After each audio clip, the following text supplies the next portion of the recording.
Let's get into this with Congressman Stephen Lynch, Democrat from Massachusetts. Republican strategist Chris Wilson is also joining the table. And then back with me, the Post's Karen Tumulty and Axios national reporter Jonathan Swan. Congressman, I'll start with you, and thank you for joining us here. I want to get your reaction to what we are hearing from the president and from House Speaker Paul Ryan, who seem to be kind of shutting the door on trying to work with Democrats on health care. What's your take?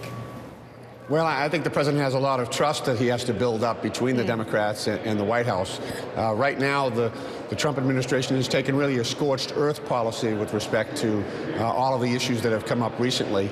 And there's a real lack of trust because of the way he just blurts stuff out in tweets. There's been no real dialogue. We haven't had hearings here.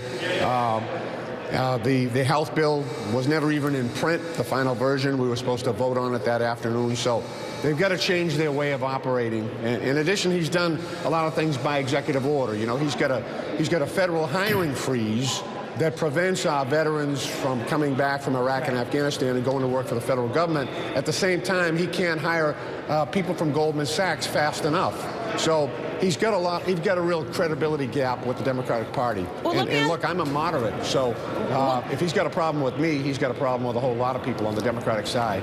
But Congressman, let me ask you this, because you talk about wanting to build trust. You talk about the importance of rebuilding what you call credibility. But the White House and top aides have invited you to meet with them face to face, presumably to build up that trust. You said no. Why? Right. Well, we've got to have it on equal terms here. You can't try to jam through a bill where you don't talk to Democrats at all, and then when you come up short on your vote, then you say, oh, well, maybe we ought to talk to the Democrats. It doesn't work that way. You've got to build that dialogue. You've got to build that trust. But how is he supposed to build that dialogue, Congressman, if you won't have a dialogue with him? Oh, there'll be a dialogue at some point, but he's going to have to come to the realization that he has to actually sit down and have a meaningful conversation as opposed to what he's been doing so far, which is basically tweeting and doing executive orders. I don't want to belabor the point, but isn't that what he's trying to do? Sit down and have a meaningful conversation with you? Is there any point where you will sit down with the president's aides to hash this out? There's a difference between compromise and surrender. I think at this point, we would encourage more of this behavior, which is he tries to jam a bill through without talking to us, and then at the end of it, if he can't get it through, he'll come and talk to us. We don't want to establish that type of relationship with the White House. So let's put health care aside. If that's not going to happen, sort of outreach across the aisle between Republicans and Democrats, where are you holding out hope that there's going to be other opportunities for compromise? I think there are two big areas. One would be tax reform. Yep. And there has been discussion about repatriating some of the U.S. corporate overseas assets, bringing them back in at a 13 or 14 or 15% tax rate. It would generate about $1 trillion over 10 years. That would give us enough money to do infrastructure. And I think that every city and town in America today would like to see that happen. So there's an opportunity here, but we've got to have a fair discussion about that. You can't come through with a plan that is obnoxious and then when it doesn't pass, then say, okay, we're going to sit down after the fact. Let's start a fair and honest dialogue. There's some reporting from one of my colleagues around the table here that the conservative members of the Republican Party are looking to have some outreach here to more moderates, moderates inside their own party. You're a moderate Democrat, obviously. Where do you see, will you meet with folks on the other side of the aisle, even if it's not the president and his aides? Would you sit down with, let's say, Charlie Dent, members of the Tuesday group, and how do you bring that back to your constituents? Charlie Dent is a friend of mine, and I have a lot of colleagues across the aisle that I consider my friends. And sure, absolutely, that needs to happen.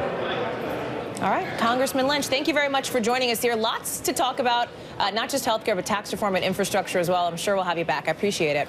I want to talk now to what's happening on the other side of the aisle from where Congressman Lynch is, which is inside the Republican Party. And we talked about those tweets from the Freedom Caucus and some response already. And Chris, this is kind of your area of expertise, so I'll go to you on this.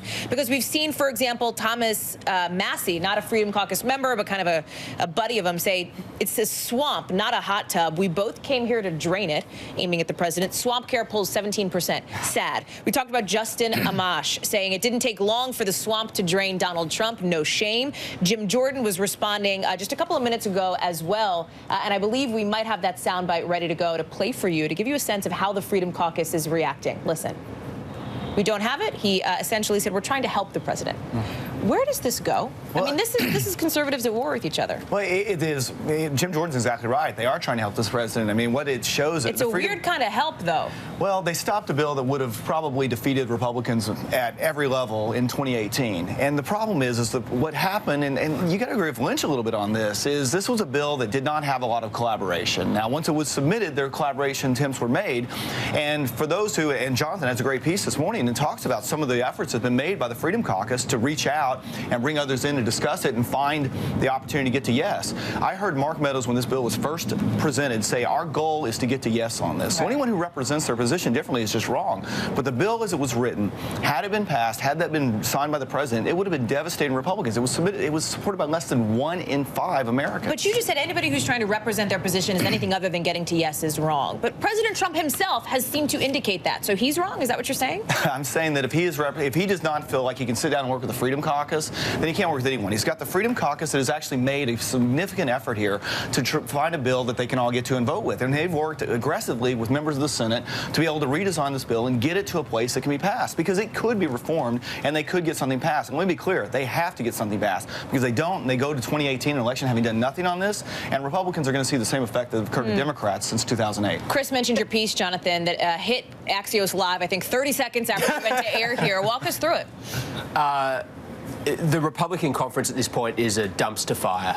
Yesterday there was some attempts to get the Freedom Caucus, the Republican Study Committee, which is a slightly less conservative group, and the Tuesday group, which are the moderates. They were supposed to meet last night. Now, my phone's been blowing up all morning because everyone has a different interpretation of what happened. The meeting never happened. The Tuesday group said they never agreed to anything. The Freedom Caucus said, no, they reneged on our meeting. The Republican Study Committee is sort of somewhere in the middle. And basically what it comes down to is that the Tuesday group met yesterday among their members, and it was actually a really feisty meeting. Members were furious about being told to sit down with the Freedom Caucus. They resent being asked to sit down with them. They see this as an attempt to shift blame onto the moderates. They're quite happy with the Freedom Caucus, being the ones who killed this bill. So I don't see how this works. I called a White House source on my way in here, and they just said, like this defeated person, very senior source, welcome to my life for the last 2 weeks. But I gotta ask you, it seems like since the fall of 2015, we've been talking about GOP civil war, frankly. Well, and here we are, 70 days in the administration, and we're still talking about it. And when you're governing, it does appear that party discipline is an oxymoron. But I thought there was something really extraordinary in what Paul Ryan just said, too, where he basically said, we've all got to get on board, because if we don't, then Donald Trump will negotiate with the Democrats. So essentially, you have the Speaker of the House saying we cannot trust a Republican president of the United States to stay true to our conservative principles. I mean, I think that's another shot in this civil war. And Chris, I have to say, elevating the Freedom Caucus in this way with this attacks from the president, I can't imagine the Freedom Caucus hasn't hated the spotlight in the past. Well, there's two things here. One, if they're going to elevate if Trump is going to take on someone here, it should really be the Tuesday group, because they're the ones who refuse to sit down with the Freedom Caucus. They don't want to find a way to get to yes at this point. Some of them may, but their leadership does not, and they're stopping it from happening.